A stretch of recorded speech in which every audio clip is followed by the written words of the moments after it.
మీ మోకాల నొప్పులకు ఎటువంటి సర్జరీ లేకుండా ఎపియాన్ పెయిన్ క్లినిక్ అందిస్తున్న అత్యాధునిక చికిత్స.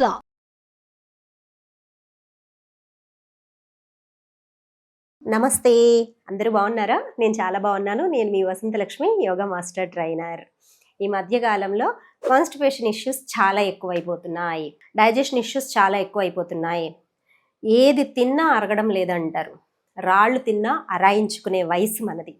యంగ్స్టర్స్ కూడా అసలు చాలా ఇబ్బంది పడుతున్నారు. వీటన్నిటికీ చెక్ పెట్టాలంటే యోగాలో చాలా సింపుల్ ఆసనాస్ ఉంటాయి, అవి చూపిస్తాను. చూపించే ముందు December 1 నుంచి నేను న్యూ యోగా బ్యాచెస్ని స్టార్ట్ చేస్తున్నాను. ఇంట్రెస్ట్ ఉన్నట్లయితే మెసేజ్ చేయొచ్చు, కాల్ చేయొచ్చు. ఫీజు కేవలం 999 మాత్రమే.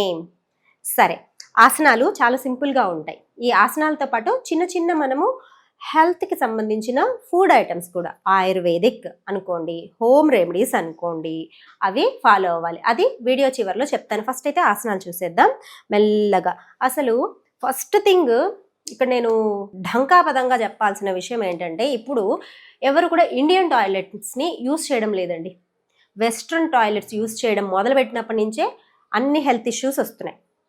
అసలు ఇండియన్ టాయిలెట్ అంటే ఆ మలాసన స్థితిలో కూర్చోవడం వల్ల నార్మల్ డెలివరీస్ అయ్యేటి ప్రెగ్నెంట్ లేడీస్కి ఇప్పుడు అసలు అన్ని సిజేరియన్సే.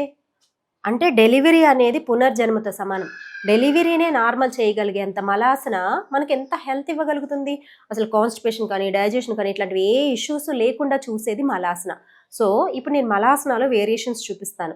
మీకు ఇంట్లో కనుక మీది ఓన్ హౌస్ అనుకొని మీకు ఫెసిలిటీ ఉంది అనుకుంటే వెస్ట్రన్ టాయిలెట్స్ని తీసి పడేసి ఇండియన్ టాయిలెట్ని కట్టించుకోండి. లక్షల హాస్పిటల్కి పెట్టే బదులు కొన్ని వేలు ఖర్చుతోటే మనం చక్కగా ఇండియన్ టాయిలెట్ని యూస్ చేస్తే చాలా మంచిది. సో ఒకవేళ అలవాటు లేదను అంటే మనకు కుదరట్లేదనుకోండి, ఈ ఆసనాలైనా అట్లీస్ట్ హెల్ప్ అవుతాయి. సరేనా? చేద్దాం. చూడండి, కాళ్ళ మధ్యలో చక్కగా గ్యాప్ తీసుకోవాలి. జస్ట్ 1.5 feet గ్యాప్ తీసుకోండి. హ్యాండ్స్ని ఇలా లాక్ చేసుకొని ఒక డీప్ బ్రీత్ తీసుకొని స్లోగా ఎక్సేల్ చేస్తూ డౌన్, మెల్లగా కిందకు కూర్చోండి. స్పైన్ అనేది కొంచెం ఏటవాలుగా స్ట్రైట్గా ఉండాలి. మరీ బ్యాక్కి వెళ్ళిపోవద్దు. పొట్ట మీద కొంచెం స్ట్రెచ్ వచ్చేలాగా స్ట్రైట్గా ముందుకి ఇలా క్రాస్గా ఉండేలాగా చూసుకోండి. ఇన్హేల్ చేస్తూ పైకి ఇలా ఒక 4-5 times చేయండి. ఏం కాదు, రిలాక్సింగ్గా చేయండి. నేను మీకు కింద కూర్చోలేని వాళ్ళకి, మోకాలు నొప్పులు ఉన్న వాళ్ళకి కూడా ఈ పొజిషన్ ఎలా చేయాలి అన్నది వాల్ సపోర్ట్తో కూడా చూపిస్తాను, లేదా చైర్ సపోర్ట్ అయినా ఎలా చేయాలన్నది చూపిస్తాను. బట్ అలా చేస్తేనే మంచిది. పొట్ట మీద మంచి ప్రెషర్ వస్తుంది. మన జఠరాగ్ని అన్నది బాగా ఇంప్రూవ్ అయ్యి డైజెషన్ ప్రాబ్లమ్స్ అన్నీ తగ్గుతాయి. ఒక డీప్ బ్రీత్ తీసుకోండి. Inhale up, exhale down. ఇలా ప్రాక్టీస్ చేసి 5-6 times అప్ అండ్ డౌన్ చేసిన తర్వాత హాయిగా ఈ పొజిషన్లో ఒక 1 minute అన్న కూర్చోడానికి ట్రై చేయండి. ఓకేనా? రిలాక్సింగ్గా కూర్చోండి. ఎక్కడ స్ట్రెచ్ వస్తుందో గమనించండి. పొట్ట మీద ఒత్తిడి వస్తూ ఉంటుంది, స్పైన్ రిలాక్సింగ్గా అనిపిస్తూ ఉంటుంది, నీస్ దగ్గర హాయిగా అనిపిస్తూ ఉంటుంది. ఈ పొజిషన్లో ఇలా మెల్లగా ముందుకు చేతులు పెట్టి హిప్ రైట్కి లెఫ్ట్కి మూవ్ చేయండి. 1 2 3 4 5 6 7 8. కొంచెం ఫ్రీ మూమెంట్ అవుతుందన్నమాట. తర్వాత హ్యాండ్ ఇలా సైడ్కి తీసుకోండి, ఇంకో హ్యాండ్ ఇంకా సైడ్కి తీసుకోండి. ఇప్పుడు ఇంకా పొట్ట మీద మంచి ఒత్తిడి వస్తుంటుంది. ఇలా ముందుకి వెనక్కి స్లోగా చేయండి. మనం ఎక్కడ కూడా బాడీని ఎక్కువ స్ట్రెయిన్ చేయడం లేదు, రిలాక్సింగ్గా చేస్తున్నాం. ఈ కాన్స్టిపేషన్ ఇష్యూస్ ఇవన్నీ కూడా మనకు కావాల్సినంత బాడీకి పొట్ట దగ్గర స్ట్రెచ్ ఇవ్వడం లేదు, అందువల్ల వస్తుంది. తినేసి గమ్మనే కూర్చుంటాము, లేదంటే ఆఫీస్ వర్క్స్ బిజీ కదా, సో అదే దాన్నే తినేసి కూర్చోవడం అంటారు. మైండ్కి పని ఇస్తున్నారు కానీ బాడీకి పని ఇవ్వడం లేదు, అందువల్ల ఇలా అవుతుంది. తర్వాత స్లోగా పైకి, సైడ్స్ మీద ఎంత స్ట్రెచ్ వస్తుందో.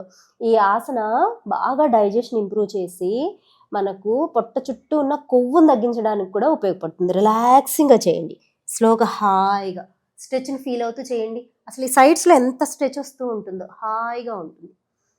డీప్ బ్రీతింగ్ తీసుకుంటూ రైట్ లెఫ్ట్, అసలు చేసి చూడండి ఎంత మంచి రిజల్ట్ ఉంటుందో. స్లోగా రిలాక్సింగ్గా డీప్ బ్రీతింగ్, మెల్లగా డౌన్ చేసుకోండి. ఇప్పుడు టోస్ పట్టుకొని ఇన్హేల్ అప్, లెగ్స్ మెల్లగా స్ట్రైట్ చేసుకోండి. Exhale down, inhale up, exhale down, inhale up, exhale down. రిలాక్సింగ్గా చేయండి. మెల్లగా పైకి వచ్చేసేయండి. ఇలా ఇప్పుడు మీరు డైరెక్ట్ చేస్తారు కదా, ఇలా అప్ డౌన్ చేయలేనప్పుడు వాల్ సపోర్ట్ తోటి ఎలా చేయాలో కూడా చూపిస్తాను. మీరు 2 వేరియేషన్స్ కూడా ప్రాక్టీస్ చేసుకోవచ్చు. మెల్లగా ఇలా చూడండి, మెల్లగా వాల్ పట్టుకొని స్లోగా మలాసనాలోకి రండి. రిలాక్సింగ్గా మోకాళ్ళు కూడా ఇబ్బంది అనిపించింది అనుకోండి, మోకాళ్ళ మీద కూడా ఇలా స్లోగా పైకి లేవండి. 100 years వచ్చినా సరే మన అమ్మమ్మలు నానమ్మలు ఇండియన్ టాయిలెట్లే యూస్ చేసేవాళ్ళు. అంటే మలాసనాలోనే కూర్చునేవాళ్ళు. ఊరు బయట వెళ్ళేవాళ్ళు మలాసనాలోనే కూర్చునేవాళ్ళు. వాళ్ళు ఏమైనా చైర్లో కూర్చున్నట్టు వెస్ట్రన్ టాయిలెట్స్ యూస్ చేసేవాళ్ళ లేదు. అందుకే అన్నేళ్ళు ఏ రోగాలు లేకుండా ఆరోగ్యంగా ఉన్నారు. ఇప్పుడు మెల్లగా ఇలా ఇలా కూర్చొని వాళ్ళు సపోర్ట్ తీసుకొని స్ట్రెచ్ చేసుకోండి. అప్పుడు మీకు పడిపోతామన్న భయం ఉండదు, మెల్లగా చేయగలుగుతారు. తర్వాత వాళ్ళ సపోర్ట్ తీసుకొని దగ్గరికి కావాలంటే వెళ్ళి మోకాలు వాళ్ళకి సపోర్ట్ చేసి సైడ్కి బెండ్ చేసుకోండి. రైట్ సైడు మళ్ళీ ఇటు తిరిగి లెఫ్ట్ సైడ్ కూడా ప్రాక్టీస్ చేసుకోండి. ఇలా హ్యాండ్స్ని స్ట్రెచ్ చేసినప్పుడు కూడా గోడకి కొంచెం ఇలా టచ్ చేసి ఉంచుకొని పడిపోము కదా, అప్పుడు ఎక్కువసేపు ఉండగలుగుతాం. ఇలా బెండ్ చేసుకోండి. 2 హ్యాండ్స్ లాగినప్పుడు కూడా ఇలా రైట్ సైడ్ ఒక్కసారి, లెఫ్ట్ సైడ్ ఒక్కసారి, ఇలా వాల్కి దగ్గరగా ఉండి చేయండి. స్లోగా పైకి లేసేటప్పుడు కూడా టోస్ పట్టుకొని వాయు నిష్క్రమణ అంటారు. గ్యాస్ట్రిక్ ఇష్యూస్ ఉన్న వాళ్ళకి చాలా మంచిది.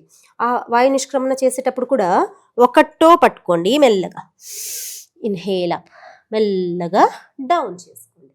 ఇలా రిలాక్సింగ్గా ప్రాక్టీస్ చేసుకున్నారనుకోండి, చాలా బాగుంటుంది. ఇంకొక వేరియేషన్లో ఇలా కూర్చోండి, వాళ్ళకి దగ్గరగా కూర్చొని పడిపోము, చక్కగా వాళ్ళకి స్ట్రెచ్ చేసుకొని ఇలా హాయిగా, అసలు స్పైన్ కూడా ఎంత రిలాక్సింగ్గా ఉంటుందో. చేస్తున్న నాకు కూడా చాలా హాయిగా ఉంది. ఎన్ని వీడియోస్ చేసినా టైర్డ్ అయిపోము. ఈ పోస్చర్లోకి వస్తే అంత రిలాక్సింగ్గా ఉంది. మెల్లగా ఇలా వాళ్ళ సపోర్ట్ తీసుకొని మెల్లగా పైకి లేవండి. ఇది ఎవరికి కింద కూర్చుంటే లేని వాళ్ళకి, మోకాళ్ళ నొప్పులు ఉన్న వాళ్ళకి, అసలు కష్టంగా ఉంది పోస్చర్ అనుకున్న వాళ్ళకి ఇలా చేసేసేయచ్చు. చూసారు కదా, ఇలా ప్రాచీన కాలపు పద్ధతులు ఇవన్నీ. మన సనాతన ధర్మంలో మన జీవన శైలిలో ఉండవలసిన పద్ధతులు. మలాసనాలో కూర్చోవడము, కింద కూర్చుని భోంచేయడము, ఇలాంటివి. ఇవన్నీ మానేసాం ఇప్పుడు, అందుకే అనారోగ్య సమస్యలు ఎక్కువైపోతున్నాయి. సో అలా కాకుండా మనకు నేను ఆల్రెడీ చెప్పినట్టు ఇంట్లో వెస్ట్రన్ టాయిలెట్ ఉందనుకోండి, మీరు ఏమి ఇబ్బంది పడదు. ఈ ఆసనాలు చేయండి, ఒక 5 నిమిషాలు టైం తీసుకోండి. మనం 24 గంటలు మన కోసమే ఆలోచిస్తున్నాం, మన శరీరాన్ని పట్టించుకోవడం లేదు. డబ్బు సంపాదనో, లేదంటే పని మీదనో, చదువు మీదనో, ఇంకొకటి అనారోగ్యం వచ్చినప్పుడు బాధపడుతున్నాం. అలా కాకుండా రోజు ఒక 5 నిమిషాలు ఇలాంటి ఆసనాలు చేసి చూడండి. పొద్దున్నే ఎంటీ స్టమక్ తోటి. ఎందుకు వస్తాయి డైజెషన్ ఇష్యూస్, కాన్స్టిపేషన్ ఇష్యూస్ కూడా రావు. ఏమి తిన్నా హాయిగా డైజెస్ట్ అయిపోతుంది. అసలు తినాలంటేనే భయపడుతున్నారు. తిండిని అమృతంలాగా చూడాలి, తిండిని భయంకరంగా విషంలాగా చూస్తున్నారు. ఇది తింటే ఏమైపోతుందో, ఇంకొకటి తింటే ఏమైపోతుందో అని. ప్రతిదీ సాంప్రదాయ వంటలు ప్రతిదీ తినొచ్చు. చక్కగా నూనెలో వేయించిన వాడాలు కూడా తినొచ్చు. అంటే నూనె వస్తువులు తినడానికి కూడా భయపడుతున్నారు అంటున్నాను. సో ఇలాంటివన్నీ చేసి చూడండి, ఎందుకు అరగవు, చక్కగా తినొచ్చు, ఏమీ కాదు. సో ఇలాంటి ఆసనాలన్నీ చేసుకుంటూ ఆరోగ్యాన్ని కాపాడుకుందాము. నేను డైజెషన్ ఇష్యూస్, కాన్స్టిపేషన్ ఇష్యూస్ ఉన్న వాళ్ళకి సింపుల్ హోమ్ రెమెడీ చెప్తానన్నాను కదా. ఏంటి అంటే, నైట్ పడుకునే ముందు మరియు మార్నింగ్ లేవంగానే సోంపు, వాము, జీలకర్ర చక్కగా దోరగా వేయించి ఈ 3 కలిపి ఒక 1/2 స్పూను నీళ్ళల్లో ఒక 10 నిమిషాలు నానబెట్టి తర్వాత ఉడకపెట్టి తాగేసేయండి. సిప్ చేసుకుంటూ రిలాక్సింగ్గా తాగండి. ఎలాంటి డైజెషన్ ఇష్యూస్ ప్రాబ్లం రాదు. సెకండ్ థింగ్, ఇది చలికాలంలో మనకు అమృత ఫలం ఒకటి దొరుకుతుంది. అది ఏంటి అంటే ఉసిరికాయని మినిమం ఒక ఉసిరికాయ లేదా 1/2 ఉసిరికాయ, పెద్దదైతే 1/2 ఉసిరికాయ తీసుకొని కొంచెం సాల్ట్ వేసుకొని నమిలి బాగా తినండి. అది ఇమ్యూనిటీని పెంచుతుంది, డైజెషన్ని ఇంప్రూవ్ చేస్తుంది, రక్తాన్ని శుద్ధి చేస్తుంది, హెయిర్ లాస్ని తగ్గిస్తుంది, స్కిన్ గ్లోని పెంచుతుంది. ఓ బ్రహ్మాండంగా అమృత ఫలం అనింది అందుకే. సో ఇలాంటివి మనకు దొరికేటి, మన నేచర్ మనకు ప్రసాదించిన ఆహార పదార్థాలను తీసుకుంటూ సనాతన ధర్మంలో శాస్త్రీయ పద్ధతిలో ఉన్న ఇలాంటి యోగా ఆసనాలు చేస్తూ ఉన్నారంటే మంచిగా ఆరోగ్యంగా ఉంటాం. సో రెగ్యులర్గా నాతోటి యోగా చేయాలనుకున్న వాళ్ళు మీరు కాంటాక్ట్ అవ్వచ్చు. ఫీజు కేవలం 999. డిసెంబర్ 1 నుంచి న్యూ బ్యాచెస్ స్టార్ట్ అవుతున్నాయి. క్లాస్లో కలుసుకుంటాను. నమస్తే.